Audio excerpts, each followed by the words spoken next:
We have a lot to talk about. Hey friends, welcome back to my channel. I actually wasn't going to film today, but so much has happened that I feel like we're overdue a little chat. As with any Taylor Swift album rollout, you can never have a day of peace. You can never have a full night's sleep.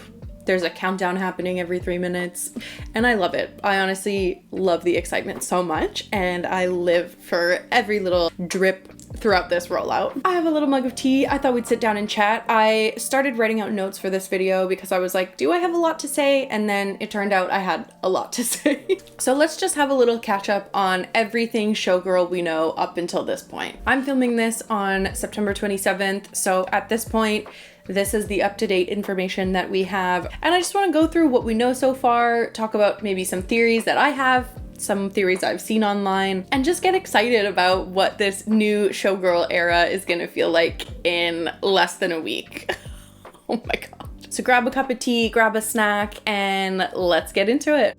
Now, first thing I think we need to talk about is what I'm calling the schedule of a Showgirl. I'm sure something more official will roll out shortly. Like we had in previous album cycles, we had the Midnight's Manifest, we had the schedule on the table in the Tortured Poets department. Taylor Nation usually likes to give us a schedule so that we know what we're looking forward to. But up until this point, we have a lot of things on the schedule so far that we haven't had laid out officially yet. The first thing on this schedule that I want to talk about is actually something that is not official at all, but it's on my radar. I'm starting our pre-release schedule with September 29th, which is in only a couple of days actually from today. And this date's been on my radar since we got the podcast episode announcing the life of a Showgirl. And that's because Taylor mentioned the number 47 twice in that video. And 47 days from the podcast announcement is September 29th. Now, September 29th is Monday, and I don't think we'll be getting anything by way of like a single. What we might possibly get would be at most a teaser trailer. We've got these for the last couple of albums where it's essentially just like an Instagram reel or a TikTok that just has a little snippet of audio from a song, we don't know which one, and then kind of a really quick collage of clips from the music video that's going to come out first. So we had this with the Fortnite music video in the Tortured Poets era. We know that The Fate of Ophelia is going to be the first single. I think that music video is going to have Easter eggs, of course, and I think the teaser for this era is going to be from that music video. So because we know the music video premieres on the day of the album release, September 3rd at 3 p.m., which is when the Theatrical Event is set to start live. I'm talking about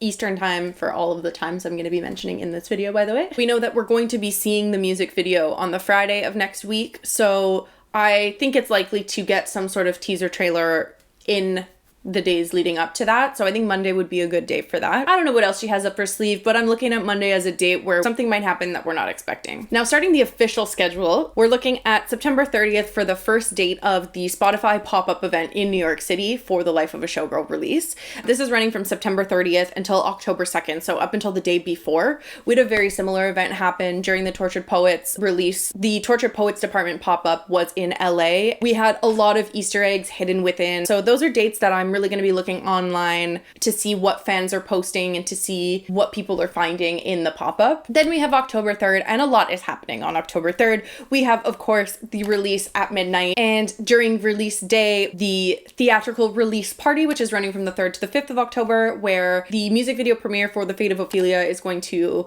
be showcased in theaters, and we're going to be seeing some behind the scenes of the music video, the songs, how they were written and recorded, and lyric videos for all of the tracks on the album as well. The evening of October 3rd, we're also getting Taylor Swift on the Graham Norton Show. We've seen her there a couple of times before in different album rollouts. It's always a fun time. She clearly feels comfortable with him, and I think that's going to be a really interesting interview to watch. We haven't had an interview like this from her in a long time. Then on October 6th, we had Jimmy Fallon tease that Taylor Swift is going to be a guest on The Tonight Show. So we have another interviewer that she's very comfortable with, someone whose show she's been on many times before, and I think that one is going to be really something to look out for as well. So we're pretty booked and busy from September 29th to October 6th as far as Swifties are concerned. I don't think she's going to let us get off that easy. I think there's going to be a lot more to keep an eye on during that time as well. Now, something I mentioned before that I think is really important that we talk about is the first single we're getting from this album. It's been confirmed that The Fate of Ophelia is going to be the first single from this album. I think it seemed pretty obvious to me anyway that was likely going to be the first single.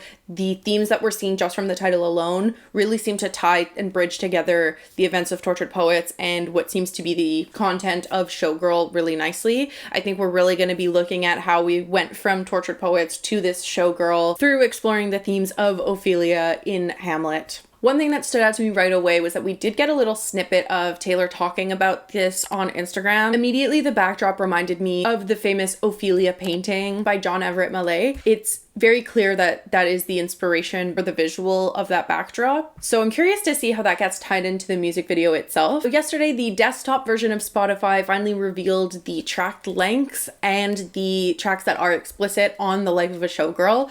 This is something that happens shortly before album releases, but if we look at this track listing, we're seeing some pretty short songs, actually. A quick glance, you'll see right away that Wood is the shortest song on the album, and it actually hits the top 4 of her shortest songs of all time.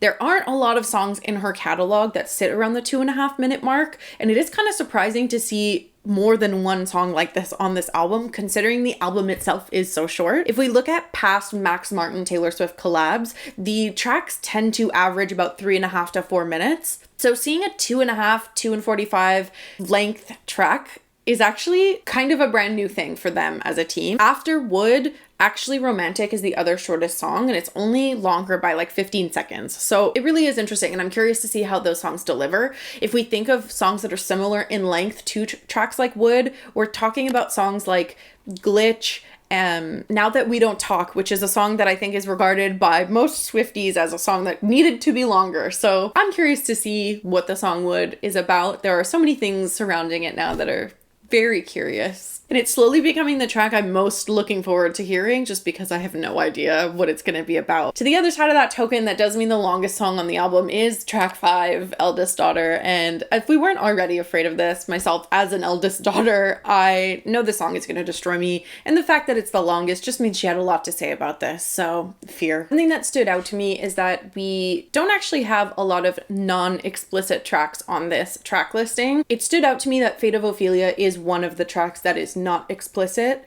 and looking at the list, it looks like it's possible that the few others that aren't explicit might also become future singles for this album. If we are gonna go with that theory, that does mean that Elizabeth Taylor, Opalite, and Ruin the Friendship are the other songs that would potentially be singles. We're looking at 8 out of 12 tracks on this album that are marked explicit, and that could mean anything from the words goddamn up into much stronger words. There is no album in her discography already that has this many explicit tracks relative to how many songs are on the album. So girl's got a lot to say.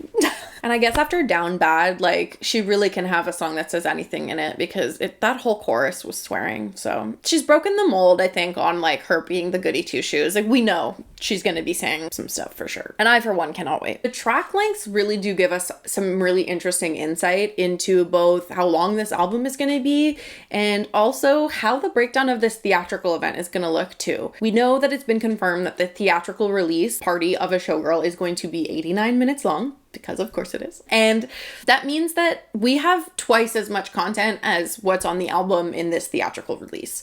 If we add up the track lengths, the runtime of The Life of a Showgirl sits at 41 minutes and 40 seconds. And with the theatrical event being 89 minutes, that means we have 47 minutes of additional content coming after we hear the songs. Now, personally, I think because all of the premieres of this event are time synced globally, I think the music video premiere is going to be the first thing that we see. It means it launches at the same time. It means everybody sees it at the same time. With this time breakdown, she can essentially talk about each track for the length of the track time and still have time left over. So what I think the breakdown of this theatrical event is going to look like is we're going to have the music video premiere at the very beginning.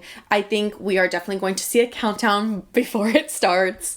And I think once we see the music video, we will have behind the scenes footage of the music video filming process, and then it'll probably go into the tracks in order of the album with the lyric videos after that.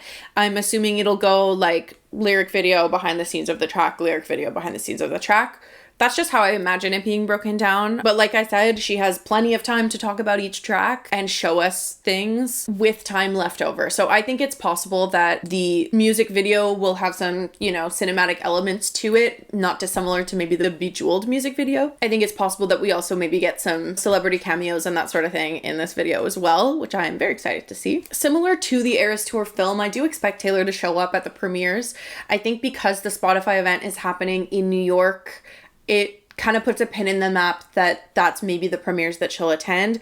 I personally have tickets for the 3 p.m. premiere on a Friday. I really wanted to go into it without seeing anything else online. I am absolutely going to be reacting to the album at midnight when it comes out, so keep your eyes peeled for that. And I'm probably going to listen to the album a good couple of times before going to see the film, but I didn't want any of the visuals getting spoiled for me, and I think the environment is going to be really electric in the theater. So if you see me out and about in Montreal on Friday in all orange, mind your business. I've already started making bracelets.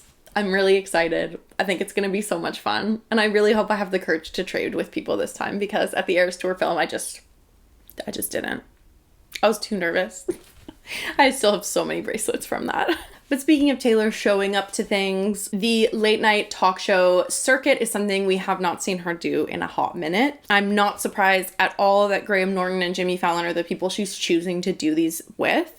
These are people that we've seen her be comfortable with before in the past. Graham Norton obviously being filmed in London, where she spent a lot of time and lived. I think she probably has a really good relationship with that team, with those people. Now, I don't think there's likely going to be any announcements or anything, you know, surprise dropped during that interview. Of course, as always, she will be Easter egging, but something that's taped in front of a live studio audience several days before it actually airs on TV, in my opinion, seems like a bad idea to end up with spoilers. I know everybody in that audience is going to obviously have signed an NDA, but that doesn't stop people from leaking things. So online, it says that the show gets taped on September 29th, which is a day I'm keeping my eyes peeled for. So like, I don't know, maybe something can happen on the day of taping. But she's taping it on the 29th for it to premiere on TV on October 3rd. So we have that to look forward to. The Graham Norton episode premieres at 5:50 p.m. Eastern Time.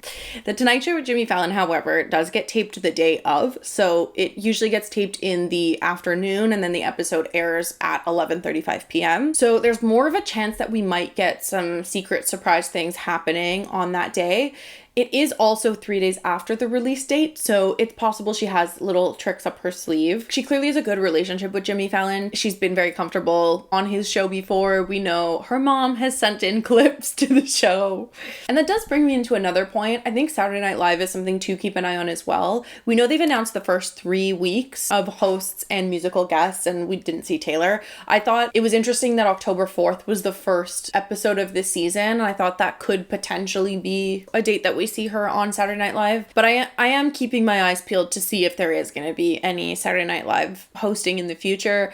We haven't seen her do that since Red TV. It seems for this era that we're fixating a little bit on New York. This seems to be like the pin in the map for this go around. Jimmy Fallon, the Spotify pop-up, the premiere in the theaters possibly being in New York. Saturday Night Live fits into that pretty well, I think. But speaking of the New York pop-up, we need to be keeping our eyes peeled for Easter eggs. Now, the Torture Poets pop-up was full of Easter eggs. We had book spines that had titles. We had a book whose pages changed periodically, revealing new lyrics from the album. We had a fountain pen laying on a book, which led us to understand that there was only a fountain pen and there was no glitter gel pen on that album whatsoever. So I do expect to maybe see a glitter gel pen actually in this. I think the theme for this pop-up, if I had to pick something, would be like a Showgirl dressing room. Not dissimilar to what we've seen on Taylor Nation's page when they've been promoting the vinyl, you know, with like makeup and perfume and brushes and things scattered around. I think like a dressing desk with Showgirl items on and a mirror as like a photo op would be really cute. So I'm curious to see if they utilize like that theme at all.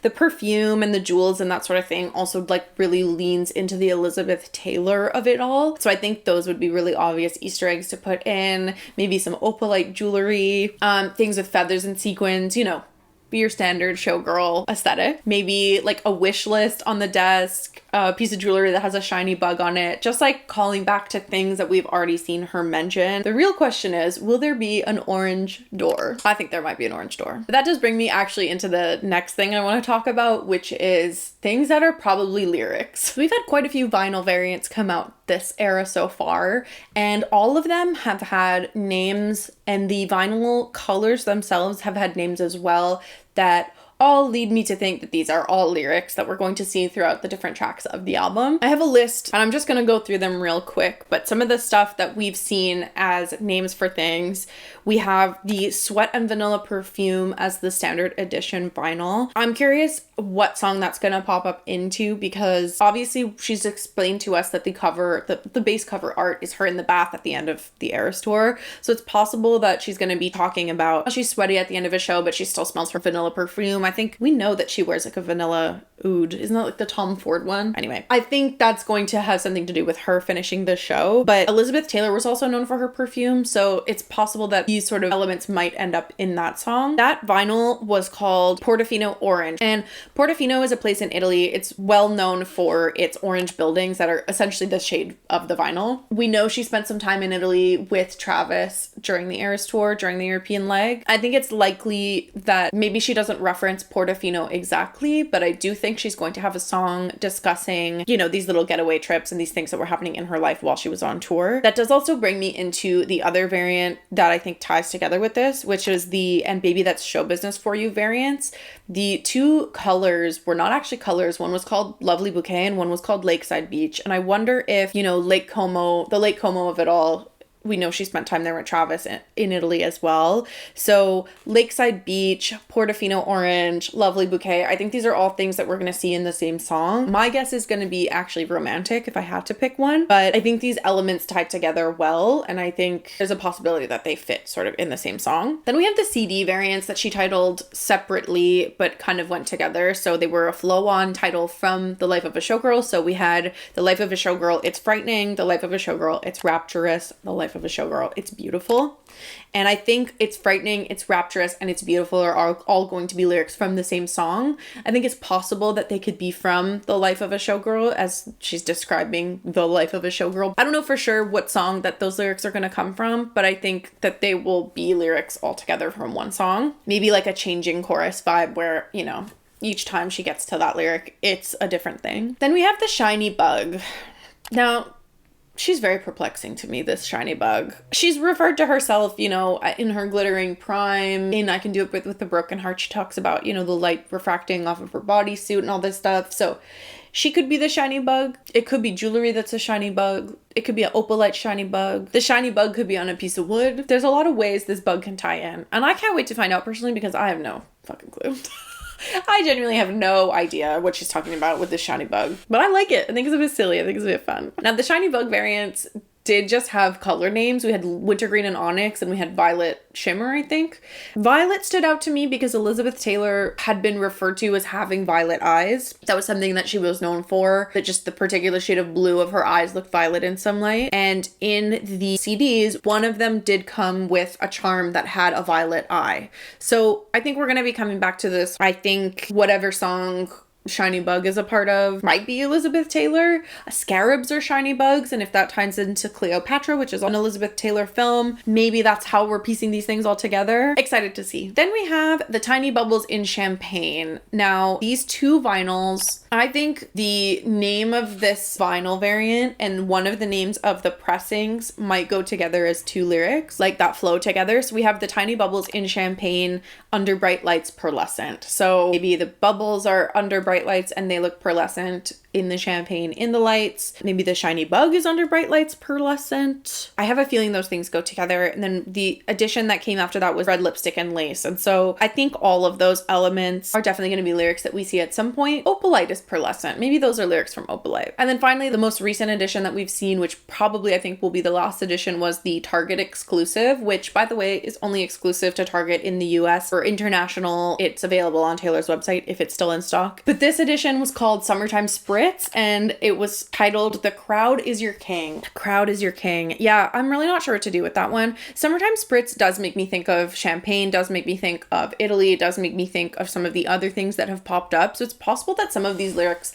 come from a lot of similar songs. I do also wonder too if there are lyrics from the singles. It's very fun to think about, but something that I'm going to add to this list after we see it is if anything comes up in the Spotify pop-up. I think we are going to be seeing more lyrics and more teaser elements of things in that pop-up, and so this list is about to get much longer. Something I really like to do for album releases actually is refer to this list as I'm listening through and tick them off as we go. It kind of puts the puzzle together in a really fun way, and I did that for Tortured Poets and I really enjoyed it, so I'm gonna be doing that again this time. Now, something we absolutely need to be talking about is that damn orange door, because this door haunts me and I can't wait for it to open because I'm really tired of dreaming about an orange door. On September 3rd, Taylor Nation posted 1 month until the orange door opens and we enter our Showgirl era. So we can garner from that on October 3rd, the door will open, and I don't think it's just an album behind that door. We know the album's coming, so what the hell else is behind this door? We had locks in the promo that were really like a feature that was prominent. The album art was locked until we watched the podcast announcement. We had locks building up on the screen that ended up being different variants. The shape of the keyhole on the lock is the Eras Tour stage. We've thought that for a really long time as fans. We thought the stage looked like a key. So I don't know if this was something that she took and ran with because we started, or if this was something she intended the whole time. Much like the orange door, it is very curious that the door had been orange from before Tortured Poets. Probably would have been decided almost before Midnights came out even, because she would have been planning this show too for a really long time. But something Taylor Nation did post as well was, "We can't find the key, lost it in Vancouver." And so Vancouver were the last shows of the Eras Tour. We know she had a team following her. We saw her coming on and off stage with like a camera crew and boom mics. The whole show was repeated with the exact same outfits for the 3 final nights of the show, and they were all filmed by a camera crew similarly to the shows in LA that were filmed for the Eras Tour film release. So we've yet to see this footage. If the Eras Tour stage is the key to opening this orange door, personally, I think there is more coming by way of a docu-series or a documentary. It's not lost on me at all either that the variants of the vinyls that we've seen so far have all been colors of previous eras minus the dark ones. So I'm keeping my eyes peeled for that. Maybe September 29th is a date where we get more information about that, but I think personally the countdowns have something to do with this, which is my next topic. Now, we have Swifties have been obsessed with countdowns since, I don't know, but it's become a really big deal since the Eras Tour. Obviously, we know the start of the show is a countdown itself, and we've had countless countdowns since. And I think now the countdowns are a countdown. We're getting a bit Inception-y with these countdowns. A lot of these vinyl variants have had countdowns go up on Taylor's website before they've been launched, and they themselves have been counting down. Every day we're starting at a later time. And one thing that's really stood out to me is that when Midnights came out, we had the 3 a.m. edition that came out at 3 a.m. When Tortured Poets came out, we had a 2 a.m. surprise, which was the double album. And we've seen a lot of 3-2-1s with the website error from Tortured Poets. We've seen a lot of counting just in general. And so I don't think it's far-fetched to think that after Showgirl gets released at midnight, there may be a surprise at 1 a.m. I think that could be the orange door opening. I think that could be a teaser for a docuseries or a documentary. I've been leaning towards docuseries because I think she's just filmed so much. I think there's just so much content, especially with the tour, the re-recordings. I feel like there's definitely going to be something in the countdown sphere. So I have my eyes peeled for 1 a.m. I appreciate that it's 1 a.m. this time and not 2 or 3 because getting 15 more songs at 2 a.m. was actually too much. I still haven't processed that. There's also this idea that's been swirling around a lot that there may be an encore. You know, Taylor Nation's been using a lot of like stage metaphors. Quotes like, "A showgirl knows to save her best tricks for the finale. This is going to be a tough act to follow," which was something they posted after the signed CDs got launched. I think the theatrical event is going to contain Easter eggs for sure. I'm going to have my little notepad with me to keep track of that. But I really do think the countdowns are counting down to something, and I think it'll be really interesting to see. Now, we all have our theories. I am not here to make theories to try and be right. I think it's just fun. This rollout has felt very never let them know your next move, so I'm definitely not trying to know or guess it right to spoil it for myself. I think I just like the guessing game of it all. And there's a really cool fan-led activity that I've seen online that I'll link down below. And essentially it's Showgirl Bingo. You can add your predictions in, vote for the ones that you think are most likely, and it will make a bingo board at the end. But I wanted to go through a few of the predictions that have already been posted on there because some of them I think are really interesting. So some of these predictions are ones that I've added. As soon as I saw this was available, I was like, this is super fun and I'm going to put my 2 cents in. I think personally that Eldest Daughter is going to have very devastating lyrics, but be upbeat, similar to like All You Had to Do Was Stay, which, controversial opinion, is one of my favorite track 5s. Don't come for me. You don't get her the way I get her, and that's okay. Another one that I shared was that Honey, I think it's going to be a mix sonically of like False God and Dress. I think it's going to be a bit more sultry. Oh my god, I didn't even think about this. In the Jimmy Fallon teaser, there were like showgirls and things happening. This is literally just me realizing that they said honey in the clip, and I don't know how I made this connection, but... What if she's performing? What if she performs on The Tonight Show? This had not occurred to me until literally just now. Lots to think about. Lots to process. Okay, moving right along. I think that we're definitely going to get some varied pop elements. I think it's possible we get like a rock pop moment, and I think it's possible we get a country pop moment. I'm really curious to see how this type of pop manifests. We've had a lot of different types of pop in her discography, but I think that those are things she may revisit because she's been doing the re-recordings. There's no way that she's not going to be inspired by herself. You've seen that happen already with some of the other ones. Now, one thing that I thought about that was really interesting, we have the TikTok event right now for the Life of a Showgirl where you get a little frame around your profile picture. And the lead up to the end of this promotion is the orange door. Of course it is. But you can knock on the door. And there's a progress bar at the bottom, which is essentially a countdown. That immediately, like, to me, read as, like, knock on wood. And so I wonder if lyrically we're going to see that in wood. So that is one of my bingo predictions. Now, Cancelled, I feel like maybe a little bit of a retrospective song. I think she might be unpacking like all the times she's been canceled. So I think it might be a song that reflects back on the Rep era. We know she loves to do that, and every single album since Rep has had a song about Rep. I think it's a pretty safe bet to say that we're going to have a Rep related song on this album, and Cancelled feels like the one that will have that. A few other theories I'm reading here from other people are things like at least one American football reference. Someone just wrote curse word, and now we know there are going to be 8 songs with them. Another prediction here is there is at least one word in The Fate of Ophelia that you need to look up the definition to. I'm curious if there will be any dictionarying happening. I'll have it ready just in case when I first listen. Another one here is fictional character. That's obviously her. Yeah, I think Elizabeth Taylor's not a fictional character, but I think she's going to be describing Elizabeth Taylor's life, but actually talking about her own. I think that's going to be the last great American dynasty of it all. I don't know if we'll see a fictional character, but I'm really curious to see if we have that. Max Martin said that he really loved what she did on Folklore, so we might get some fictional characters in this album as well. Someone said an extremely specific color mentioned. Yeah, I think with the Portofino orange vinyl, it's possible that that could be one. I'm sure she revisits red. I mean, she used up every kind of red in Maroon, so she might just talk about love being a new color. What color is left? We'll see. Well, only she knows.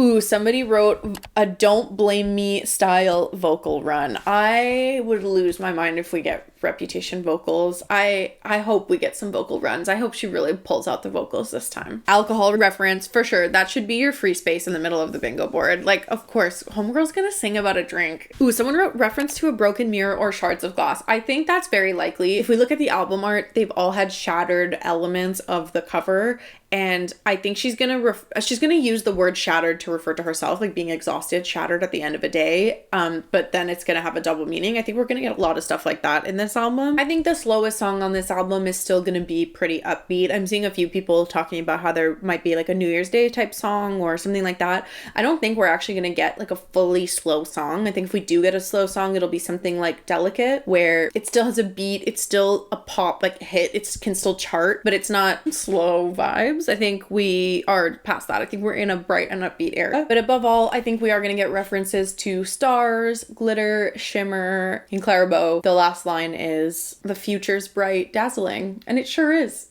So I'm really excited. Like I said, I'll have the link for the Showgirl bingo down below. I am really excited to follow along with this for my initial reaction. On release day, like I said, I'm going to be filming my reaction at midnight. I will have my list of lyrics we've seen, and I will have my bingo board ready to go so we can tick through and discover all of the stuff that didn't make sense before we heard the album. If you have any other thoughts, theories, things that might be interesting to chat about, please leave them in the comments down below. I am so excited to listen to this album. Like, I genuinely just cannot wait to hear this album. I definitely have a lot more I can say about it, but I think I'm just gonna let the time pass, see what happens between now and then, and you will see me back in this space reacting to it. Oh my god, really, really soon. Bye!